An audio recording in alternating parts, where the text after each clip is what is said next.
All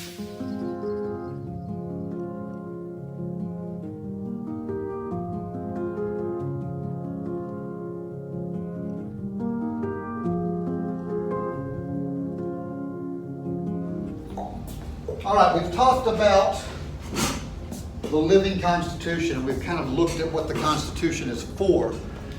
Now I want to look at some of the amendments of it. And we're going to look at each article a little later on as we go through the Congress and all that. But how the Constitution can be amended. Because we are very lucky in this nation to have a Constitution that is so effective and so efficient. Our state Constitution is awful. Okay, the Texas State Constitution has a little more than 400 amendments to it. It's a little thicker than the Dallas phone book. Nobody knows what it means. Our U.S. Constitution, in over 200 years, has only been amended 27 times because it's so easy to operate.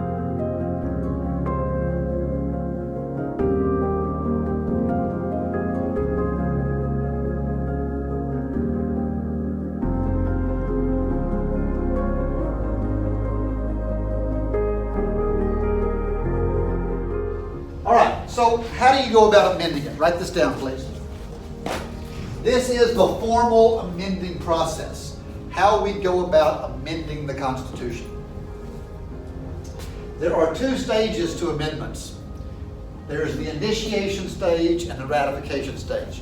I will tell you that you will have to know this for the, not this next test, but the one following. Not the test we have tomorrow, but the next one. And you'll have to be able to write this down. There are two ways to initiate an amendment. Initiate just means to start.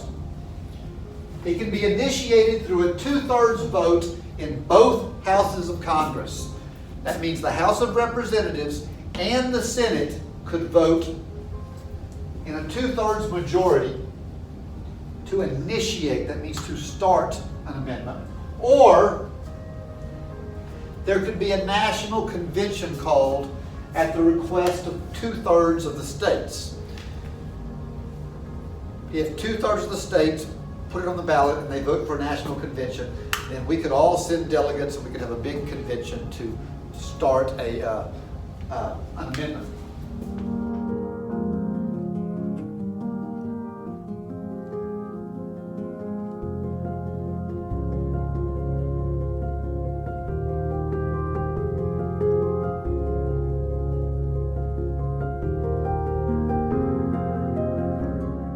Once it's been initiated, we go to ratification. Ratification just means approval. And approval, while it's got a higher standard, it actually tends to happen more often than not. It's very hard to initiate an amendment, but it's not hard to ratify it once it's been initiated. If you think about it, you've already got 2/3 of the people agreeing to it just to initiate it. It's not that much harder to get to 3/4, okay? You can ratify an amendment by a vote of 3/4 of the state legislatures or by a popularly elected convention in 3/4 of the states. That would be a constitutional convention. We use the state legislature version much more. In both of these, we've used the first step more often than the second.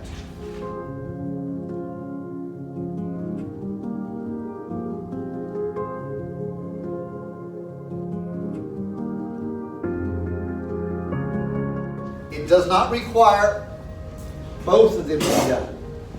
In initiation, there's 2 ways, and in ratification, there's 2 ways.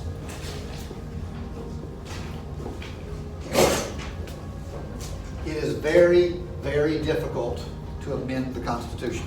And that's good. I don't think I'd want my Constitution to be easy to amend. Then we'd end up with, dumb amendments like we have in the Texas Constitution. We have to amend the Texas State Constitution every time we give the governor a pay raise because it's written in the Constitution.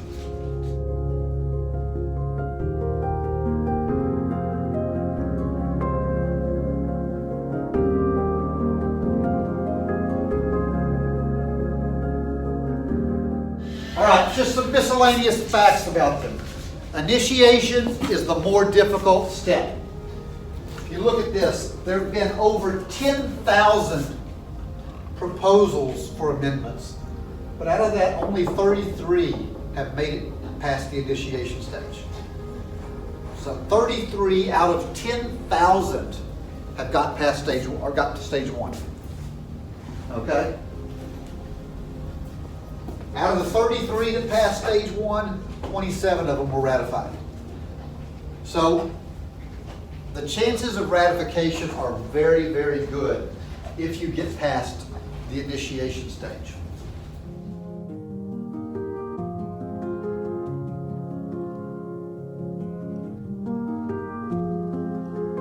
It's just very, very hard to even get it initiated because we don't like it. We don't like to amend our Constitution.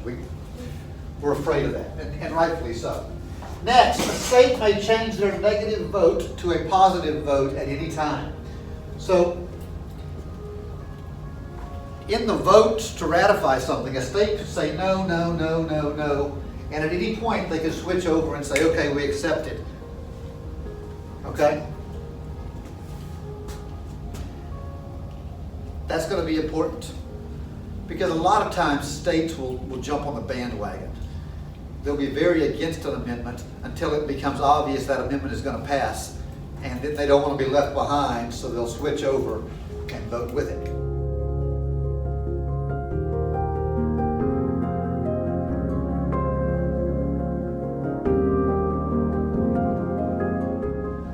Third, a president cannot veto an amendment.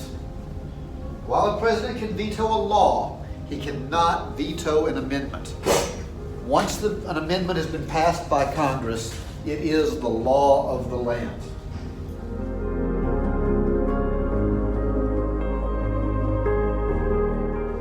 And the fourth one, and this is the one that I think is kind of funny. It says in our Constitution that a state must ratify an amendment within a, quote, reasonable time. But it doesn't define what reasonable is. What would you think reasonable was? A reasonable amount of time for a vote?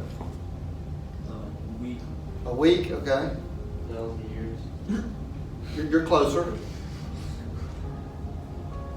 The 27th Amendment, the last amendment that we ratified, I believe, in 1994. It was proposed by John Adams in 1789. And somehow Congress went, yep, that's reasonable. So while the law says it's got to be reasonable, it's at the prerogative of Congress. It's one of those laws where Congress can decide what's reasonable. And apparently 1789 to 1994 sounded reasonable to them.